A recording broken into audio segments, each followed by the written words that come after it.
Hello everyone. So welcome back to Easy UPSC after a long time.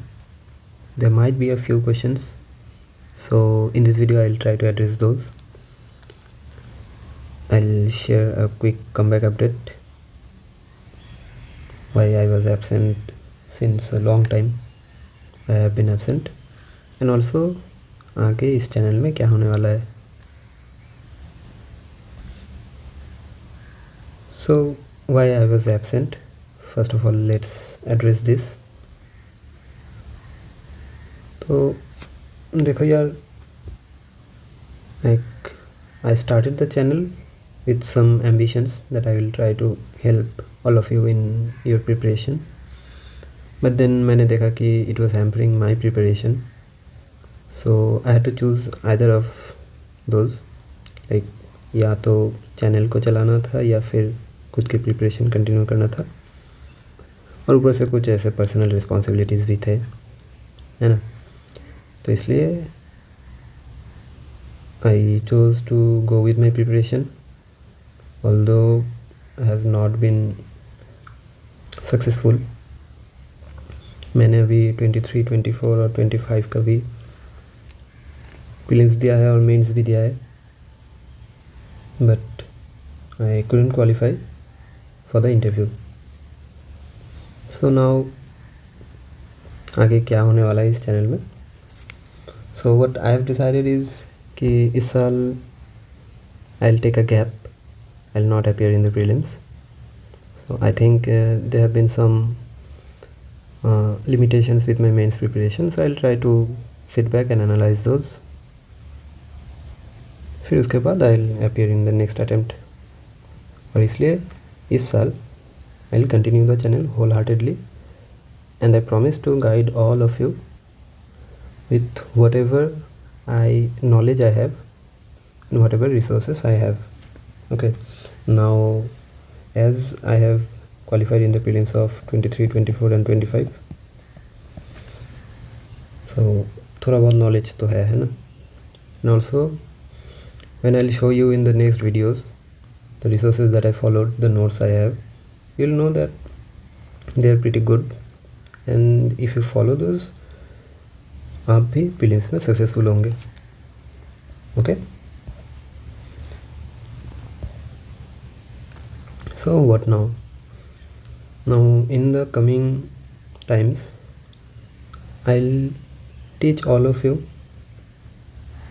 or shall I say I'll let all of you know about how to learn from the PYQs at first and why PYQs matter. आगे एक और video भी आने वाला है जिसमें I will show you the importance of PYQs and why they are important and how to analyze them. Like इस साल 25 के प्रीलिम्स में, just because I have been following the PYQs since a long time, more than 50 marks I could secure only through the PYQs. Okay, PYQs को analyse करके, उनके options analyse करके, notes बना के उनके, I could secure more than 50 marks in prelims. Okay, और आपने अगर ऐसा किया कि 50 से ज़्यादा मार्क्स आपके सिर्फ PYQ से ही हो रहे हैं, तो यू कुड अंडरस्टैंड कि वो कितना इम्पॉर्टेंट है in your preparation. So there is no reason and there's no way that you could ignore or skip the PYQs, and I'll try to help all of you in securing those marks जो PYQs से direct या फिर indirect आते हैं. सो PYQs से direct questions भी आते हैं, फिर इनडायरेक्ट भी आते हैं, और थीम बेस्ड, जो कि सिमिलर थीम्स रिपीट होते हैं. और उन थीम्स को देख के आप लोग ऐसा ना लाइक अंदाज़ा भी लगा सकते हो कि which questions can come this year or in the future. Okay, so those are the importance, that is the importance of PYQs. now इसके बाद I'll also cover the summaries of important questions from different coaching institutes. Summaries in the sense कि coachings के ऐसे तो बहुत सारे questions होते हैं ना, मॉक्स बहुत ज़्यादा मॉक्स होते हैं, तो अब सारे क्वेश्चंस इंपॉर्टेंट नहीं है, उनमें से जो भी इम्पोर्टेंट होंगे उन गिने चुने क्वेश्चंस का समरीज, उनके answers that I will bring here. And why those are important ये मैं आपको बाद में एक वीडियो में दिखा भी दूंगा, क्योंकि लास्ट ईयर बहुत सारे क्वेश्चंस ऐसे थे जो कोचिंग्स के क्वेश्चंस से है। अब वो PYQs में भी थे, कोचिंग्स भी है जो PYQs को एनालाइज करते हैं, वो भी प्रेडिक्ट करते हैं इसलिए क्वेश्चंस। तो इसलिए कोचिंग्स के जो मॉक टेस्ट होते हैं दोज आर ऑल्सो इम्पॉर्टेंट। तो सब नहीं करना होता है and you need to do it smartly, because वो बहुत सारे होते हैं, नहीं तो आप खो जाएंगे। Now discussion of important themes and topics जो ऐसे कंसिस्टेंटली रिपीट होते ही है, तो उनको भी डिस्कस करेंगे। And short listing high impact current affairs topics including defence and security. तो जो भी ऐसे करंट अफेयर्स के टॉपिक्स होते हैं, अब लाइक जो 365 आते हैं, अब आप देखोगे कि अगर सब मतलब सारे के सारे PT 365 पढ़ने होंगे, फिर उनको रिवीजन भी करना होगा, तो उतना टाइम नहीं होता है। So we need to choose carefully कि हमको कौन कौन से टॉपिक्स पढ़ने होते हैं। Also not all of the PT 365 documents are important. कुछ चीज़ें हमें यहाँ से वहाँ से भी करने होते हैं, वो सोर्सेस मैं आपको बाद में बता भी दूँगा कहाँ से क्वेश्चंस आते हैं, कौन से टॉपिक्स इंपॉर्टेंट होते हैं, कौन से सोर्सेस को फॉलो करना होता है। And I will also bring detail videos on those. Now defence and security ये एक बहुत ही अंडररेटेड टॉपिक है, लेकिन it is one of the most crucial themes for prelims. Okay, now पिछले 3-4 साल से अगर आप देखोगे तो डिफेंस सिक्योरिटी से कुछ ना कुछ सवाल आता ही है। अब वो सवाल ऐसे है कि उनको ना आप कोई एक रिसोर्स से फॉलो नहीं कर सकते। Okay, through out the year आपको मल्टीपल रिसोर्सेज फॉलो करने होते हैं, तब जाके आपको उन सवाल के आंसर्स पता होते हैं। नाउ क्योंकि मैं उनको फॉलो करता हूँ तो मुझे पता भी है कि कहाँ कहाँ से क्वेश्चंस आ सकते हैं।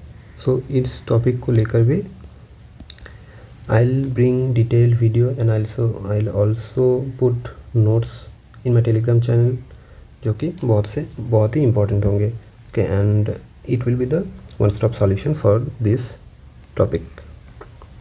फिर उसके बाद हम लोग आएंगे लॉजिकल एलिमिनेशन टेक्निक्स पे। अब सारे के सारे सवाल के आंसर्स तो हमको आते नहीं होंगे, है ना, तो इसलिए लॉजिकल एलिमिनेशन भी लगाना होता है।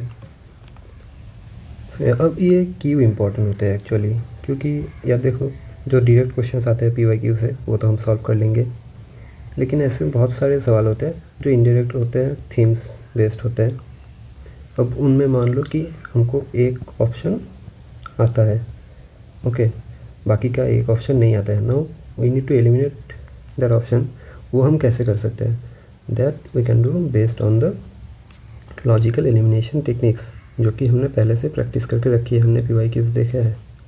सो here I am going to teach you those techniques. फिर आता है ये CSAT का स्ट्रेटेजी। नाउ अगर आप देखोगे तो CSAT में बहुत लोगों का ही जा रहा है ना, कर रहा है बेसिकली। तो CSAT को भी हमें इसलिए इग्नोर नहीं करना चाहिए। अब कुछ लोग होते हैं जो सिर्फ मैथ्स करते हैं, या फिर कुछ लोग होते हैं जो सिर्फ रीजनिंग पे फोकस करते हैं, कुछ लोग होते हैं जो सिर्फ रीडिंग कॉम्प्रिहेंशंस पे फोकस करते हैं। तो हमें ऐसा नहीं करना होता है, हमें एक बैलेंस रख के CSAT को अप्रोच करना होता है। तो इसलिए CSAT का स्ट्रेटेजी भी we will discuss in detail. Now one pager notes from NCERT for quick revision. Why this is important? Next में जब हम वो एक और वीडियो आएगा लाइक एक और सब्जेक्ट के ऊपर, दैट इज़ सोर्स मैपिंग, कि क्वेश्चंस कहाँ कहाँ से आ रहे हैं।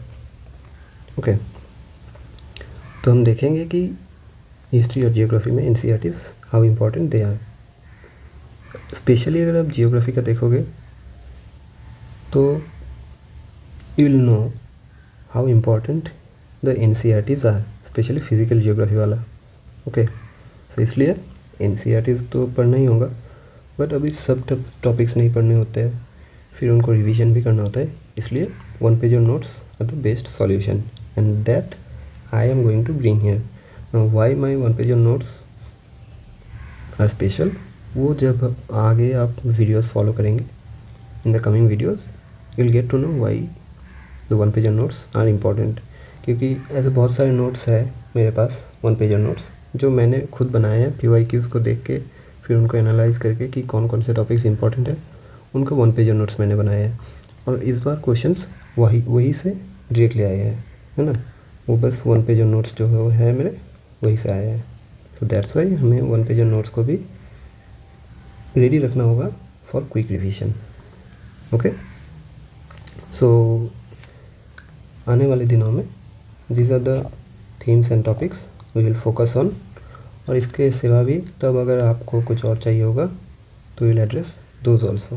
Okay, so I hope you will understand. And also I am very sorry कि लास्ट टाइम जब मैंने वीडियो डाला था मे बी काफ़ी लोग डिपेंडेंट भी थे मेरे ऊपर, but I like couldn't continue.